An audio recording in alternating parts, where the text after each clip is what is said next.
મારું નામ રવીના છે. હું એક ગરીબ પરિવારની હતી. પપ્પા ચંપલનો ધંધો કરીને સારી કમાણી કરતા હતા. માતાના સંબંધોમાં કઝિન હોય છે, તેમની વચ્ચે ઘણો પ્રેમ હતો. પણ પિતાને દરેક વસ્તુની આદત હતી.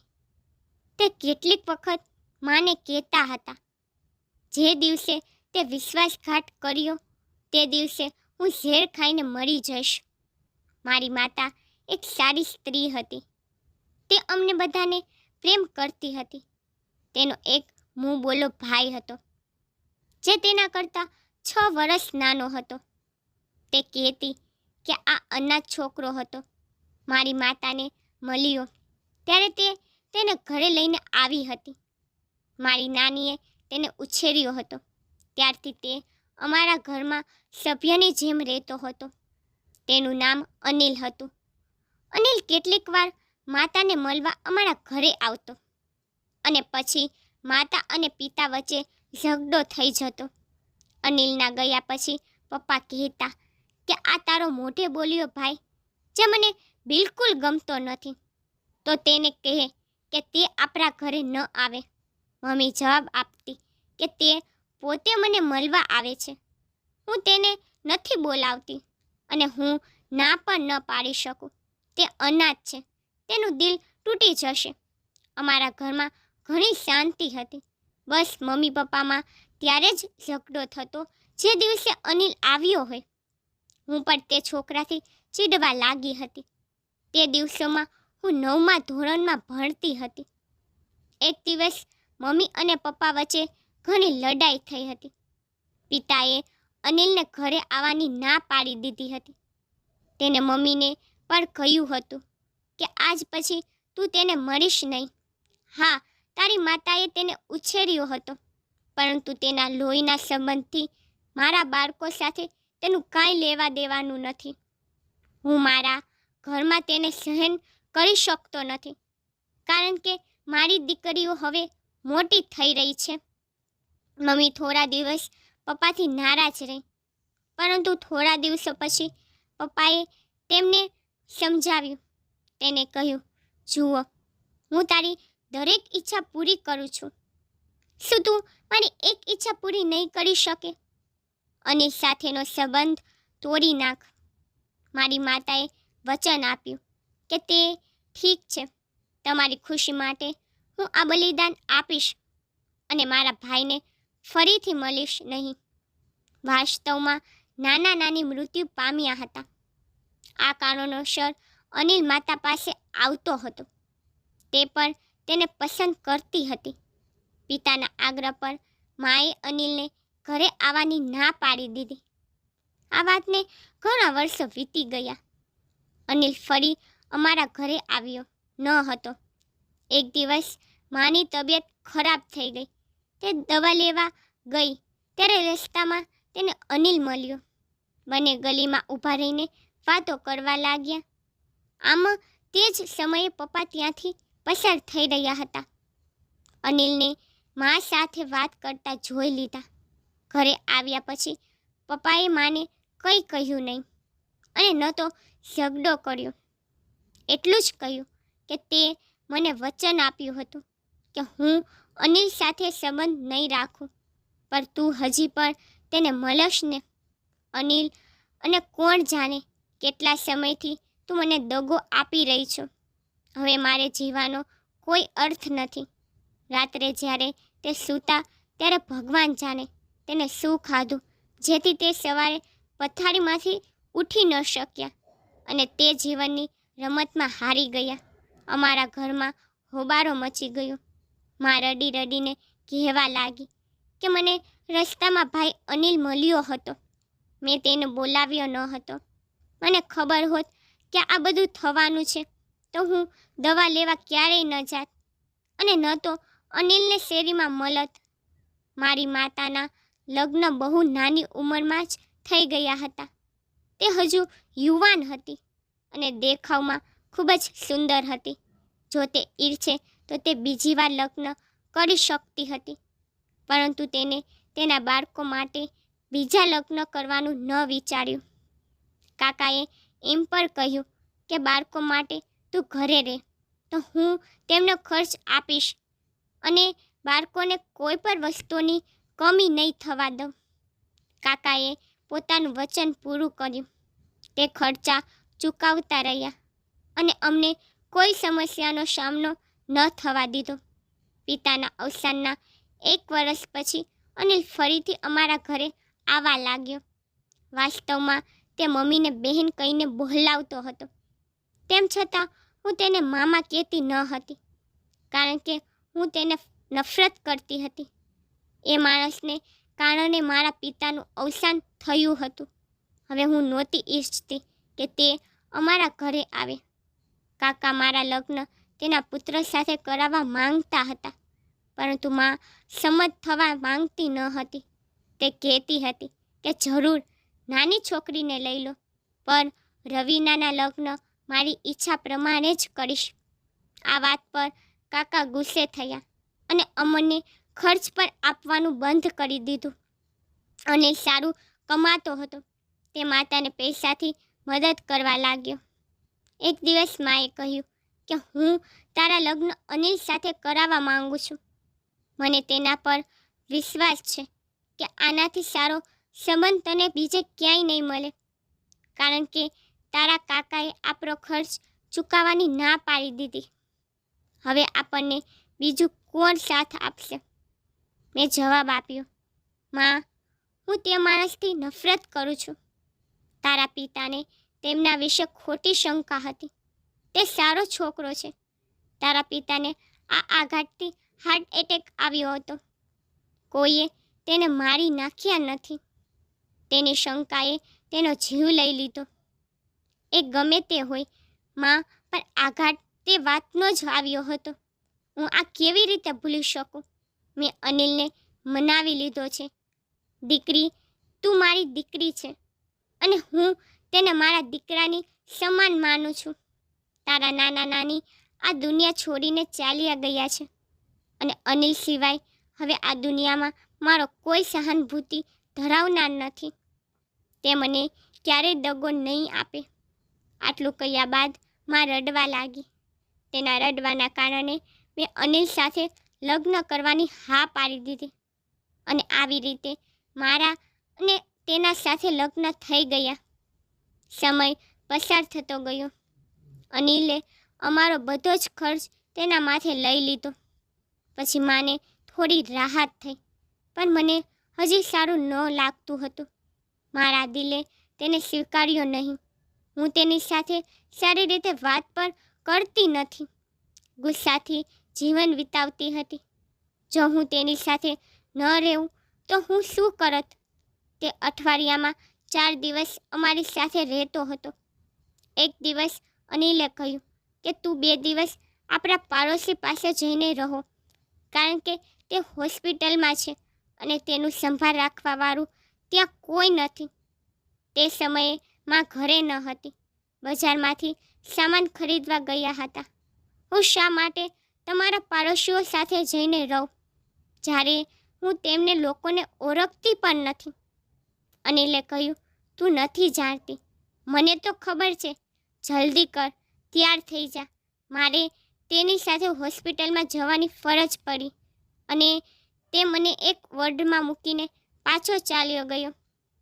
ત્યાં તેનો એક મિત્ર પણ હાજર હતો. એ માણસે મને પૂછ્યું, તમે અનિલના કોણ છો? મેં કહ્યું, હું તેની પત્ની છું. તે આશ્ચર્યજનક છે. તેની પત્ની હોસ્પિટલમાં બાળકને જન્મ આપવાની છે. તે અહીં તમને તે માટે છોડીને ગયો છે. આ સાંભળીને હું ચોંકી ગઈ.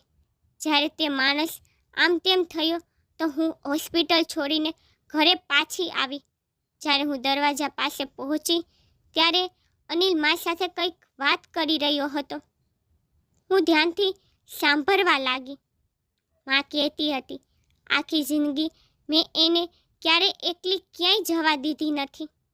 હું હંમેશા તેને સાથે રહી છું. તે એને એકલી મોકલી દીધી. મને તો આવવા દેતો. હું શું કરતો? તે સમય જ એવો હતો કે તેમાં હું મોડું ન કરી શકતો હતો. હાલો, હવે હું તમને પણ લઈ જાઉં. મને લાગ્યું કે માને જાણતી હતી કે અનિલના લગ્ન ઘણા સમય પહેલાં જ થઈ ગયા છે. તેમ છતાં તેને મારા લગ્ન કરાવ્યા હતા. એક દીકરી માટે આનાથી મોટો આઘાત કયો હોઈ શકે? તેની માતા તેને કહ્યા વગર એક લગ્ન કરેલા છોકરા સાથે મારા લગ્ન કરાવ્યા. હું આ આઘાત સહન ન કરી શકી અને હું ઘરથી થોડે દૂર અંજુ આંટીના ઘરે ચાલી ગઈ. આ એ જ સ્ત્રી હતી જેને મને બાળપણમાં ટ્યુશન આપ્યું હતું. હું જતાની સાથે જ આંટીને ગળે લાગીને રડવા લાગી. તેને મને પ્રેમ કર્યો અને સાંત્વના આપી અને પૂછ્યું, દીકરી શું થયું છે? મેં તેમને આખી વાત કહી અને કહ્યું, મમ્મી અને અનિલે મારી સાથે દગો કર્યો છે. હું હોસ્પિટલમાં જઈને તે સોતન સાથે રહેવા માંગતી નથી, પણ મારે ઘરે પણ પાછું જવું નથી. એ જ ક્ષણે આંટીનો ભત્રીજો આવ્યો. તેને માસીને કહ્યું, માસી, જો તે ઘરે નથી જવા માંગતી તો તેને બળજબરથી મોકલો નહીં તો મોટો ઝઘડો થશે. સારું છે કે તેને મારી માતા પાસે મોકલી દો. તમે પહેલાં તેની માતા અને પતિ સાથે વાત કરો, પછી રવીનાને તેની સાથે મોકલજો. આંટી એક સાદી સ્ત્રી હતી. તે માની ગઈ અને તેના ભત્રીજાને કહ્યું, ઠીક છે, તું તેને તારી સાથે ઘરે લઈને ચાલ્યો જા. 3 દિવસ પછી તેને પાછી લઈને આવતો રહેજે. આંટીનો ભત્રીજો અક્ષય જે કામ કરતો હતો તેની આંટીને પણ ખબર નહોતી. તેનો એવા વ્યક્તિ સાથે સંબંધ હતો જે ગરીબ અને જરૂરિયાતમંદ મહિલાઓને નોકરી આપવાના બહાને દુનિયાના અન્ય દેશોમાં લઈ જતો હતો અને ત્યાં લઈ જઈને વેચતો હતો. તેને મને રસ્તામાં પૂછ્યું, તારે તારા પતિ સાથે રહેવું છે કે નહીં? મને તે બિલકુલ ગમતો નથી. માએ અનિલ સાથે બળજબરથી લગ્ન કરાવ્યા છે કારણ કે તે અમારા ઘરનો ખર્ચ ઉઠાવે છે. નહીં તો શરૂઆતથી જ હું તેને ધિક્કારું છું. તો આમ જ કર, ઘરે ના જા અને મારી સાથે આવ. ત્યાં જરૂરિયાતમંદ મહિલાઓ છે. અમે તેમને નોકરી અપાવીએ છીએ અને હું તને નોકરી અપાવીશ. તું તારા પગ પર ઊભી રહે તો તારા બાળકને પણ લઈ આવજે. જ્યારે સ્ત્રી ખુશ થઈ જાય છે ત્યારે તે કોઈના પર નિર્ભર નથી રહેતી. હું તેની વાત સાથે સંમત થઈ અને તેની પાછળ ચાલી ગઈ. અક્ષયે મને 3 દિવસ પછી છૂટાછેડાના કાગળો આપ્યા અને કહ્યું કે તારો પતિ અંજુ આંટીને આ આપીને ગયો છે. આ બધું જોયા અને સાંભળ્યા પછી મારા હોશ ઉડી ગયા. થોડા દિવસો સુધી મને કંઈ પણ ભાન ન હતું. અક્ષયે મારો પાસપોર્ટ બનાવ્યો અને મેરેજ પેપર પર તૈયાર કરાવ્યું. કહ્યું કે તું મારી પત્ની બનીને જ બીજા દેશમાં જઈ શકે છે. મારું દિલ તૂટી ગયેલું હતું. હું સંમત થઈ ગઈ. હું તેની સાથે એવી જગ્યાએ આવી જ્યાં મારા જેવી બીજી ઘણી મહિલાઓ હતી. તેને બધાને નોકરીનું વચન આપ્યું હતું. અક્ષયે મને તેના મિત્રના ઘરે રાખી અને પોતે ગાયબ થઈ ગયો. થોડા દિવસો પછી જ્યારે તે આવ્યો ત્યારે મેં ફરિયાદ કરી અને તેને કહ્યું કે મેં મારો મિત્ર માનીને તેના પર વિશ્વાસ કર્યો હતો. હવે હું તેને જોઈ લઈશ. તે મને એક વિચિત્ર જગ્યાએ લઈ ગયો. હવે હું એક મોટી ગેંગના હાથમાં હતી. હવે હું શું થઈ શકતું હતું? હું લાચાર હતી. આ જુલ્મ પર સહન કરવો પડ્યો. અક્ષયનો એક મિત્ર સુશાંત હતો. તેનું ઘર ગામમાં હતું. તે દિલથી સારો માણસ હતો. જ્યારે તેને મને રડતા જોઈ ત્યારે તેને અક્ષયને કહ્યું, તું એને ખોટા લોકો પાસે જવા માટે દબાણ ન કર. જો તારે એને વેચવી જ છે તો મને વેચી દે. અક્ષયે જે પર રકમનો ઉલ્લેખ કર્યો, સુશાંત પૈસા ચૂકવીને મને તેની સાથે ગામમાં લઈ આવ્યો જ્યાં તેની પત્ની અને 4 પુત્રીઓ હતી. સુશાંતે કહ્યું, જુઓ, આ દુનિયા ખરાબ જગ્યા છે અને નિર્ધાર મહિલાઓ માટે નરકથી ઓછી નથી. જો તમે જીવવા માંગો છો તો તમે મારા સાથે લગ્ન કરી લ્યો, મારા બાળકોને પણ અપનાવી લ્યો. એમ થઈ શકે છે. કદાચ તારાથી મારા બાળકોનો જન્મ થાય. મેં જવાબ આપ્યો, અનિલ, અને મારી માતાએ મને દગો આપ્યો. તે જ રીતે તમે પણ મને દગો આપ્યો. હું શોષણ સહન ન કરી શકું અને તારી ઉંમર અનિલ કરતાં પણ મોટી છે. સુશાંતે કહ્યું, જો રવીના, જો તું ઈચ્છે તો હું તને ફરીથી અક્ષયને સોંપી શકું છું, પણ એ લોકો તને જે ધંધામાં મોકલશે તો શું એ જીવન કરતાં આ સન્માનનું જીવન સારું નથી? મારી પત્ની સારી દિલની છે. મેં તેને બધું કહી દીધું છે. જો તે તને સ્વીકારી રહી છે તો તું તેને કેમ સ્વીકારતી શકતી નથી? મેં તેના વિશે ઘણું વિચાર્યું. મને કંઈ સમજાતું નહોતું, પરંતુ હું ઈચ્છતી હતી કે સુશાંત મને આમ જ ઘરમાં રહેવા દે, જેથી હું ત્યાં રહીશ અને તેની પત્નીને તેના કામમાં મદદ કરીશ. હું તેના ઘરમાં નોકરાની બનીને રહીશ. પણ તે સ્વીકારવા બિલકુલ તૈયાર નહોતો. 5 મહિના હું સુશાંતના ઘરે રહી અને વિચારતી રહી, પણ મને કોઈ રસ્તો દેખાતો ન હતો. આખરે હું આ વૃદ્ધ માણસ સુશાંતને પસંદ કરવા લાગી, કારણ કે તે ખરેખર એક સારો વ્યક્તિ હતો. હું સુશાંતની માતા સાથે અલગ રૂમમાં રહેતી હતી. તે પણ મને કહેતી હતી કે મારા પુત્રને 4 દીકરીઓ છે અને કોઈ દીકરો નથી. સુશાંતની પત્ની હવે વધુ બાળકો પેદા કરવા સક્ષમ નથી. તેની ઉંમર વધી ગઈ છે. તે તેના પતિ કરતાં 7 વર્ષ મોટી છે અને તેનું ઓપરેશન પણ થઈ ગયું છે. હવે મારે સુશાંતના બીજા લગ્ન કરાવવાના છે. જો તું સંમત છો તો તને સહારો મળી જશે અને અમને અમારી વહુ મળશે. અમે બધા તારી ખૂબ કાળજી રાખીશું. તેની માતાના રોજનું સમજાવવાનું આખરે મારા હૃદય પર અસર કરી. પછી મેં એ લોકોની સાદગી અને ભલાઈ જોઈ. તેથી મેં આ ઘર સ્વીકાર્યું અને મારી પાસે બીજો કોઈ વિકલ્પ નહોતો અને મેં સુશાંત સાથે લગ્ન કરી લીધા. તેને લગ્નનું રિસેપ્શન યોગ્ય આયોજન કર્યું અને સુશાંતમાં તેના સમુદાય સાથે મને સારી રીતે પરિચય કરાવ્યો. જ્યારે હું સુશાંતના 4 પુત્રોની માતા બની ત્યારે મને આ ઘરના દરેક સભ્ય સાથે પ્રેમ થઈ ગયો, કારણ કે તે લોકોએ પણ મને પ્રેમ આપ્યો હતો. સાચું છે, પ્રેમમાં એવી શક્તિ છે કે તે બધું બદલી નાખે છે. તેના બાળકો મને પ્રેમ કરતા, તે મને માન આપતા, તો હું પણ તેના પ્રેમમાં પડી ગઈ. તે મારી બધી વાતો સ્વીકારતા. હું જ્યારે બીમાર પડી તો સુશાંતની દીકરીઓએ મારી સંભાળ રાખી. જ્યારે મારા બાળકો મોટા થયા અને સુશાંત બીમાર પડ્યા તો પણ દીકરીઓ તેમની સંભાળ રાખતી અને સમય પસાર થતો જતો હતો અને મને જરા પણ કામ ન કરવા દેતા. બાળકો યુવાન થઈ ગયા. હું વિચારું છું કે જો સુશાંત ન મળ્યો હોત તો કોણ જાણે મારું શું થયું હોત. આજે ઓછામાં ઓછું હું સુરક્ષિત છું. 4 પુત્રોની માતા તરીકે મને જીવન જીવવાનું મન છે અને જો કંઈક થાય તો હું મારા પુત્રને યાદ કરું છું અને મારું હૃદય ઉદાસ થઈ જાય છે.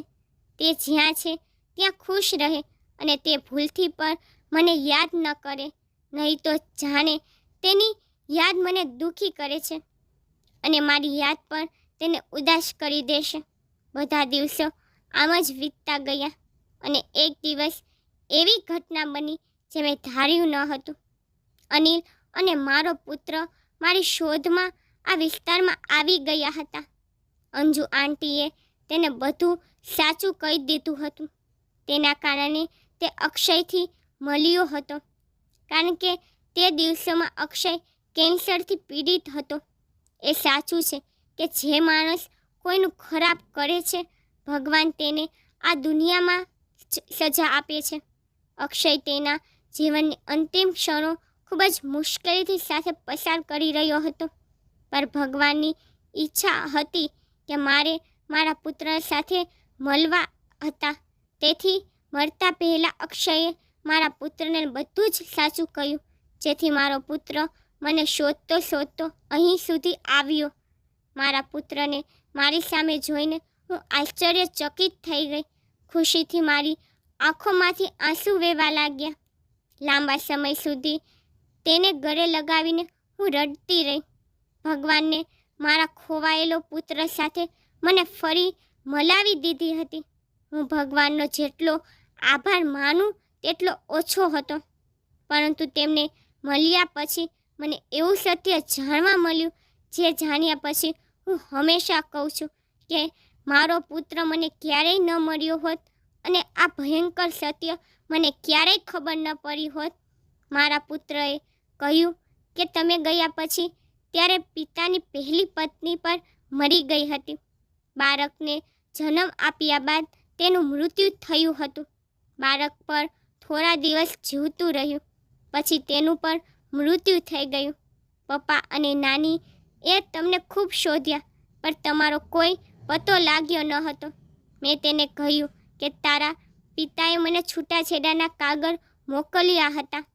પછી તેને કહ્યું, અક્ષયે બધું ખોટું કહ્યું હતું. પપ્પાએ તમને છૂટાછેડા આપ્યા ન હતા. તે તમામ કાગળો નકલી હતા. આ સાંભળીને મારા પગ નીચેથી જમીન નીકળી ગઈ. પણ હવે મારે બીજું સત્ય સાંભળવું જે બાકી હતું. તે સત્ય હતું અને તે સત્ય સૌથી ભયાનક હતું. મારા પુત્રએ મને કહ્યું કે પિતા અને નાનીએ માની લીધું કે તમે મરી ગયા છો, કારણ કે તેમના કહેવા પ્રમાણે જો તમે જીવતા હોત તો તમે તેમની સાથે ચોક્કસ વાત કરી હોત. તેથી અનિલે મારી માતા સાથે લગ્ન કરી લીધા. હું ઈચ્છું છું કે હું વાસ્તવિકમાં ક્યારેય ન જાણી હોત. મને લાગ્યું કે જાણે આકાશ મારા પર આવી ગયું છે. એક સાસુએ તેના દીકરીના પતિ સાથે લગ્ન કરી લીધા. આ કેવી રીતે શક્ય હતું? આનો અર્થ એ થયો કે મારા પિતા ખરેખર શંકા કરતા હતા. મારી માતાને ખરેખર તેના ભાઈ સાથે ખોટો સંબંધ હતો અને હવે મને તેની શંકા પર છે. કદાચ માએ પપ્પાને એવું કંઈક ખવડાવીને આ દુનિયામાંથી દૂર કરી નાખ્યા હતા, કારણ કે પિતા માતાને અનિલ સાથે મળવા દેતા ન હતા. તમને શું લાગે છે કે પપ્પાની હત્યા માએ જ કરી હશે કે તેમનું મૃત્યુ કુદરતી હશે? કોમેન્ટ સેક્શનમાં તમારો જવાબ જરૂર આપજો. મિત્રો, તમને મારી સ્ટોરી પસંદ આવે છે તો લાઈક, શેર, સબસ્ક્રાઈબ કરી નાખજો. તમને મારી સ્ટોરી કેવી લાગી મને કોમેન્ટમાં જરૂરથી કહેજો.